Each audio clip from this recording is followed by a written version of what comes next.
Assalamualaikum warahmatullahi wabarakatuh. Teman-teman, bersama Pak Dewarno kita akan belajar membuat konten video yang mudah dan simpel dengan membuat video vlog, teman-teman. Video vlog itu bisa dibuat kapan aja dan di mana aja kita bisa buat, dan mudah. Bisa teman-teman berangkat kerja, pulang kerja, atau lagi traveling, atau mungkin lagi jalan-jalan sama keluarga, itu kita bisa buat kontennya, teman-teman.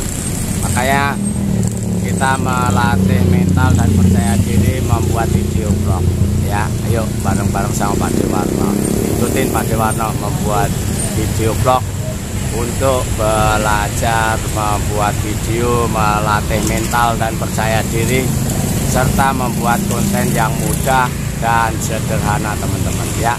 Ikuti Pak Dewarno. Teman-teman, kita belajar membuat video vlog, teman-teman, ya. Jadi konten video vlog itu sangat mudah dibuat, teman-teman. Untuk misalnya kita lagi jalan-jalan, touring, atau traveling, atau mungkin jalan berangkat kerja, pulang kerja, seperti itu bisa dibuat konten, teman-teman. Jadi bisa menyiasatin teman-teman yang sibuk kerja, itu bisa membuat, ya, ini di terowongan, teman-teman, terowongan. Jadi lewat terowongan, teman-teman. Jadi gini, teman-teman, kalau teman-teman sibuk kerja bisa membuat video vlog, ya. Di samping mudah membuatnya, mungkin kalau sebagai YouTuber pemula sekalian bisa latihan. Melatih apa? Melatih percaya diri, melatih mental membuat video gitu, teman-teman, ya kan. Jadi ketika kita biasa terlatih mental membuat video dengan baik, itu kunci sukses seorang kreator YouTube, teman-teman. Karena YouTube itu terikat erat atau sebagai konten kreator tuh mempunyai tanggung jawab dan kewajiban membuat video sebanyak mungkin, sebagus mungkin, ya, bisa menghibur penonton YouTube. Dan nah ini, halo dah, itu teman-teman, belajar YouTube, teman-teman, ya. Ini video vlog itu seperti itu, teman-teman, ya. Jadi sebagai konten kreator itu harus aktif dan kreatif membuat video, teman-teman. Kenapa harus aktif? Karena kita punya target mencari uang melalui platform YouTube atau web YouTube atau aplikasi YouTube. Kita numpang kepada YouTube membuat konten untuk disebarluaskan kepada penonton, sehingga ada peminat yang pasang iklan. Nah, dari pasang iklan itulah hasil dari teman-teman sebagai konten kreator, teman-teman, ya. Nah, seperti ini, teman-teman. Seperti misalnya teman-teman sebagai tukang kayu, tukang batu, atau tukang besi, bisa dibuat satu konten, teman-teman, ya. Seperti ini, ya. Bisa dibuat konten, teman-teman, ya, untuk pembangunan rumah, ruko, dan sebagainya. Jadi sesuai kemampuan, bakat, atau profesi teman-teman, itu bisa dijadikan konten, teman-teman, ya. Seperti itu. Jadi sebenarnya buat konten itu sesuaikan aja dengan kemampuan teman-teman, profesi teman-teman, hobi atau bakat. itu yang mudah dibuat teman-teman. Tapi kalau masih bingung ya, awal bisa membuat kontennya itu video vlog. Video vlog itu bisa dibuat kapan aja dan di mana aja, untuk melatih mental teman-teman, percaya diri untuk membuat video teman-teman ya. Nah, kalau udah teman-teman punya channel khusus video vlog, jangan campur-campur teman-teman.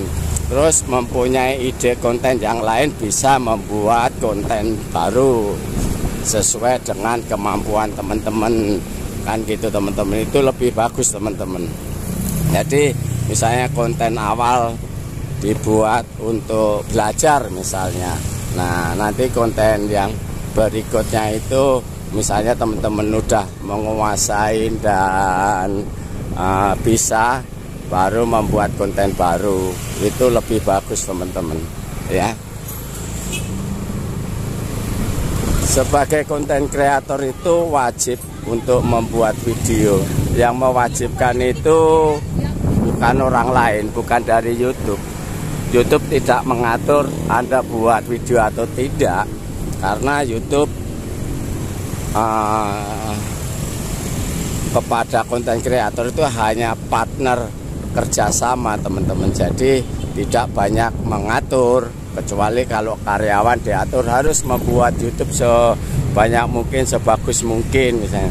Nah, kalau teman-teman yang hobinya mukbang misalnya ini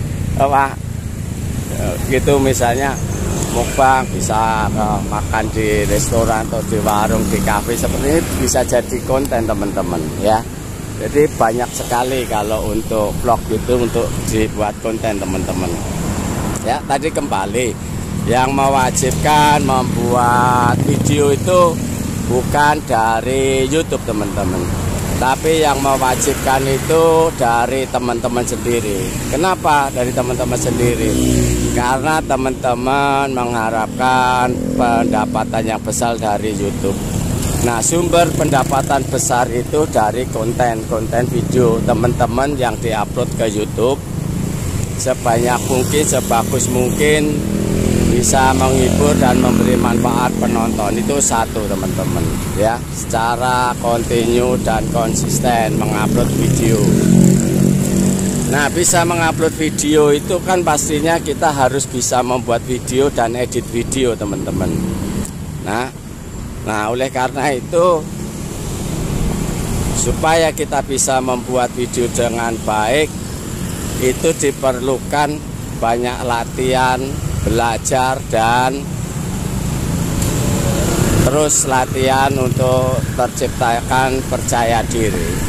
Karena tanpa percaya diri sulit untuk membuat sebuah video teman-teman ya.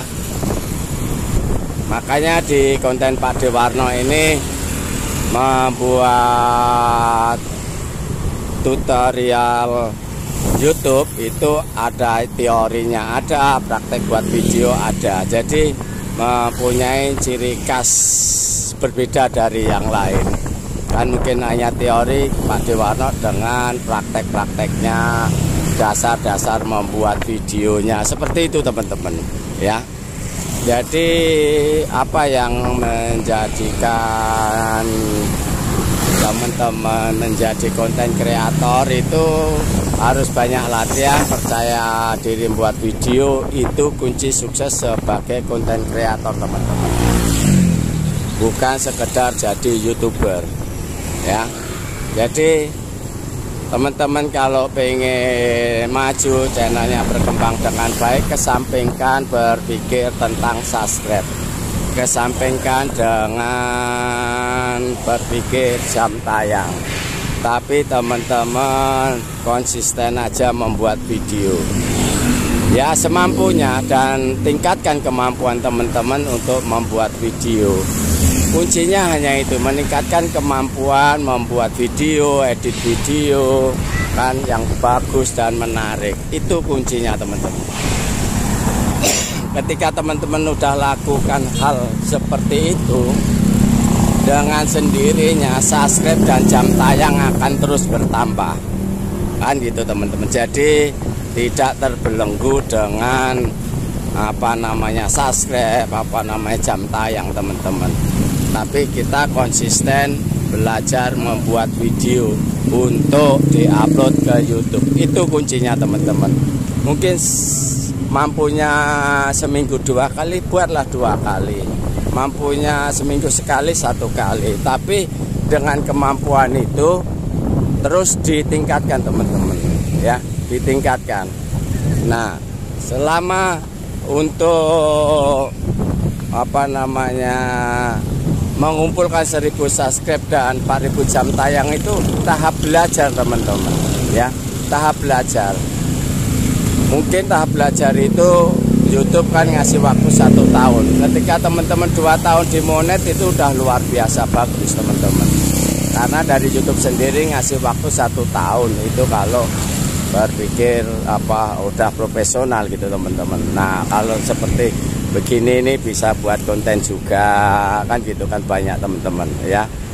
Nah, kalau untuk kambing korban ini untuk yang viral-viral, untuk jangka pendek musiman gitu teman-teman, ya. Nah, kembali tadi, kalau kita berpikirnya bisa memahami aturan pedoman YouTube dan program partner YouTube untuk masa waktu mengumpulkan 1000 subscribe dan 4000 jam tayang 1 tahun, gak terpenuhi, diperpanjang dengan bulan berikutnya 12 bulan berjalan. Itu berarti YouTube tahu untuk membuat video itu bagi YouTuber pemula itu sangat sulit, karena belum memahami cara membuat video, edit video, dan tidak memahami aturan pedoman YouTube. Makanya dikasih waktu perpanjangan teman-teman. Nah, oleh karena itu kalau teman-teman bisa memahami itu, menempatkan diri sebagai konten kreator, itu yang tepat teman-teman. Kenapa tepat? Karena di YouTube sendiri udah menyatakan mencari program partner YouTube, JPP itu teman-teman, YouTube Partner Program kan itu kan. Nah, di situ teman-teman konsisten buat video, bukan berburu subscribe atau jam tayang teman-teman.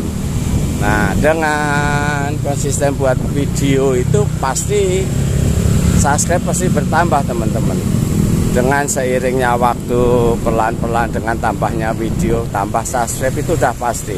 Tapi kalau teman-teman terbelenggu dengan subscribe, mengabaikan membuat video, ketika dimonet nanti teman-teman bingung dan kecewa dan menyesal. Kenapa bingung, kecewa dan menyesal? Bingungnya mau buat konten apa ya, membuat video apa ya, karena tidak berlatih, karena tidak memahami sebagai partner program YouTube, sebagai konten kreator hanya mengejar monet dan subscribe kan gitu teman-teman. Terus menyesalnya apa? Ternyata penghasilannya kecil karena video yang teman-teman upload terbatas, sangat sedikit. Nah kan itu teman-teman. Kecewanya apa? Ya kecewanya udah setahun 2 tahun ternyata penghasilannya nggak sesuai dengan ekspektasi teman-teman, harapan teman-teman kan itu kan. Tapi kalau teman-teman memposisikan sebagai konten kreator, membuat video ya pas di monet, tetap aja teman-teman enjoy membuat video, sehingga teman-teman tidak susah lagi untuk mengembangkan. Ketika dapat penghasilan kecil, oh kita tingkatkan lebih banyak video yang diupload. Berarti teman-teman bisa fokus membuat video karena telah belajar membuat video. Itu teman-teman, bukan belajar berburu subscribe. Itu perbedaannya teman-teman. Dan YouTube tidak bisa dengan cepat teman-teman. YouTube itu jangka menengah dan panjang teman-teman ya. Jadi untuk monet itu aja target ya 2 tahunan, itu kalau hanya sambilan teman-teman. Targetkanlah 2 tahun. kan gitu kan. Tapi kalau teman-teman concern continue buat video ya bisa cepet teman-teman. Tapi kalau sampingan ya sekitar 2 tahunan atau 1,5 tahun itu teman-teman ya. Tapi konsisten membuat video teman-teman ya.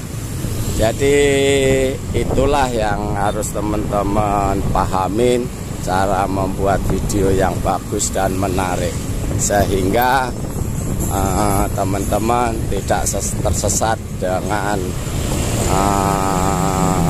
cara membuat video yang bagus teman-teman. Oke teman-teman, sampai di sini, nanti kita sambung lagi di waktu lain teman-teman ya. Oke, salam sukses YouTuber pemula.